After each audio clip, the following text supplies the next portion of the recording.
Sa kabila ng pagiging isa sa mga kilalang aktor sa industriya, si James Blanco ay higit pa sa kanyang career. Siya rin ay ama ng 3 kabataang may kanya-kanyang talento at pangarap. Ngunit sa kabila ng pagmamahal at suporta, hindi rin ligtas ang pamilya sa mga hamon. Ang hiwalayan nila ni Tanya Creighton Castillo, ang paminsang tensyon sa komunikasyon at ang emosyonal na distansya sa pagitan ni James at ng kanyang mga anak ay nagbigay diin na ang pagiging magulang ay may kasamang masalimuot na damdamin, kahit sa harap ng publiko. The Philippines Showbiz List presents, Mga anak ni James Blanco, sino-sino sila? Inigo Jose. Isinilang noong April 21, 2005, ang 20-year-old na si Joaquin Inigo Creighton Castillo, ang panganay na anak ni James. Sa kabila ng pagiging bago sa industriya, nagsisimula na rin siyang makilala sa kanyang sariling pangalan. Dahil sa pagiging aktor ng ama, hindi na bago kay Inigo ang mundo ng showbiz. Gayunpaman, hindi naging perpekto ang lahat sa kanilang pamilya. Sa paglipas ng panahon, ay naghiwalay ang kanyang mga magulang. Isa sa mga unang bagay na naging mahalaga sa buhay ni Inigo ay ang basketball. Nagsimula siyang maglaro ng sports na ito noong siya ay 5 taong gulang pa lamang. Noong siya ay nasa high school, naging bahagi siya ng varsity basketball team ng kanilang paaralan. Sa pagpasok niya sa kolehiyo, pinili niyang mag-aral sa De La Salle University kung saan kumukuha siya ng kursong Early Childhood Education. Ayon kay Inigo, isa sa mga pangarap niya sa hinaharap ay magkaroon ng sariling paaralan. Habang nagpapatuloy ang kanyang pag-aaral at personal na mga interes, unti-unti ring nagbukas ang pinto ng oportunidad para sa kanya sa mundo ng fashion at modeling. Dahil sa kanyang tangkad na humigit kumulang 6 feet 1 inch, kasama ng kanyang mestizong features, mabilis siyang napansin sa modeling industry. Nagsimula si Inigo bilang runway model sa mga fashion event tulad ng Manila Fashion Week at nakakuha rin siya ng ilang commercial project. Dahil sa kanyang tahimik pero confident na personality, napansin siya bilang bagong mukha sa fashion scene. Kalaunan, naging bahagi siya ng modeling agency na Mercator Models na pinamumunuan ni Jonas Gafford. Noong July 2025, pumirma rin siya bilang talent ng Star Magic na naging simula ng kanyang showbiz career. Isa sa pinakamalaking exposure ni Inigo sa publiko ay nang sumali siya sa Pinoy Big Brother Celebrity Collab Edition 2.0, kung saan siya ay pinakilala bilang ang caring kuya ng Parañaque. Sa kanyang pananatili sa programa, napansin ng mga manonood ang kanyang kalmado at maalagang personalidad, pati na rin ang kanyang natural charm at kakayahang makisama sa iba. Bagamat hindi siya nagtagal sa loob ng bahay, matapos siyang mapasama sa 2nd batch ng eviction, ayon kay Inigo, naging mahalagang karanasan ito sa kanyang buhay bilang isang bagong artista. Dito rin niya naranasan ang mas malaking exposure sa publiko, pati na rin ang mga hamon na kaakibat ng pagiging isang public figure. Naranasan din niya ang mga kritisismo at komentong natatanggap ng mga celebrity sa social media. Ngunit ayon sa kanya ay bahagi ito ng kanyang pagkatuto at paglago bilang isang individual. Bukod sa kanyang career goals, ipinakita rin ni Inigo na isa siyang normal na kabataan na may hinahangaang artista. Aminado siyang celebrity crush niya si Julia Barreto. Sinabi rin niyang napakaganda para sa kanya ang dating PBB housemate na si Charlie Fleming. Sa ngayon, isa si Inigo sa mga bagong personalidad na unti-unting sumisikat sa industriya. Ipinakita na rin niya ang kanyang acting skills sa action drama series na Roja. Dahil sa kanyang tangkad, karisma at talento, marami ang naniniwala na may malaking potensyal siya sa showbiz. James Sebastian.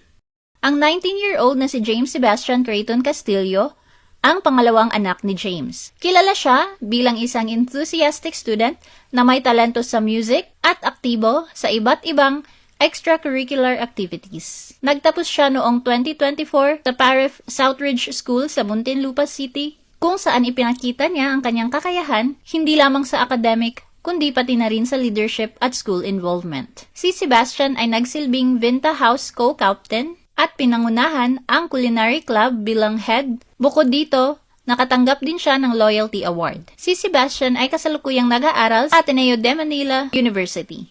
Bagamat mas tahimik ang kanyang presensya kumpara kay Inigo, hindi nakapagtataka kung tatahakin rin niya ang showbiz. Sa taglay nitong kagwapuhan, tangkad at karisma, ay sinisimulan na rin nito ang pagsabak sa modeling.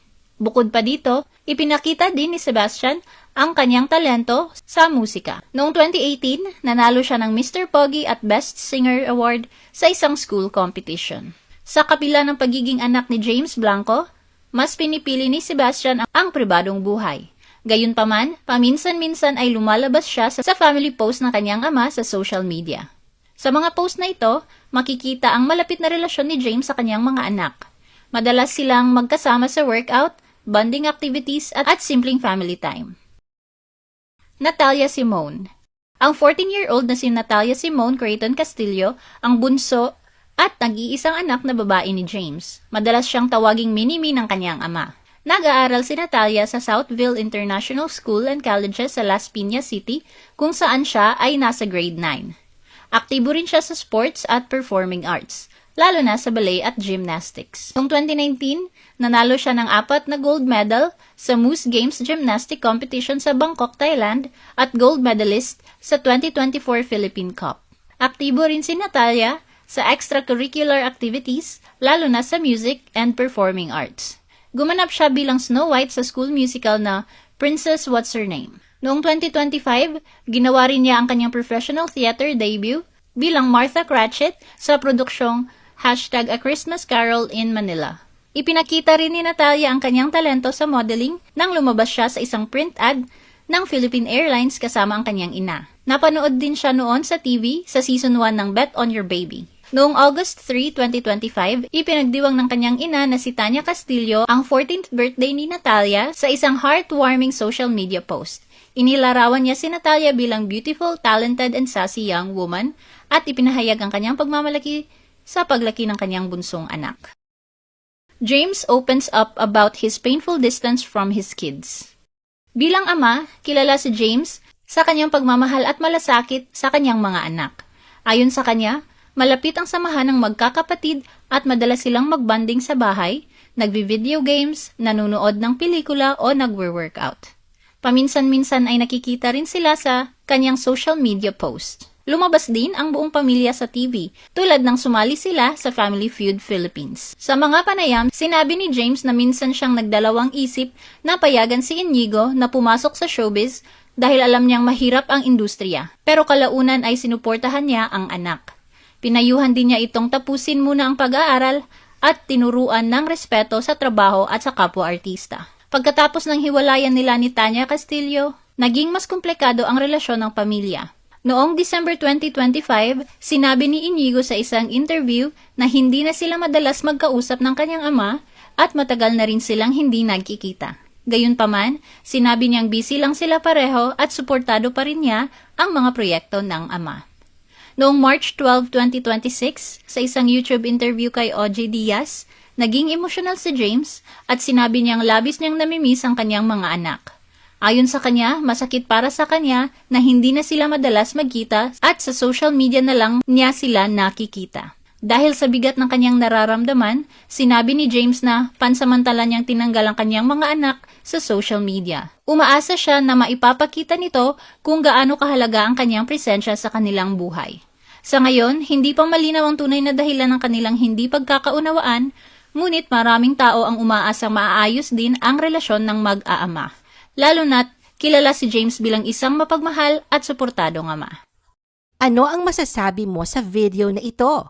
Mag-like o mag-react at huwag mahiyang mag-comment. For our YouTube viewers, huwag kalimutan mag-subscribe at i-hit ang notification button. At para sa aming Facebook viewers, mag-like at follow sa aming Facebook page para updated ka sa mga showbiz chika. Thanks for watching!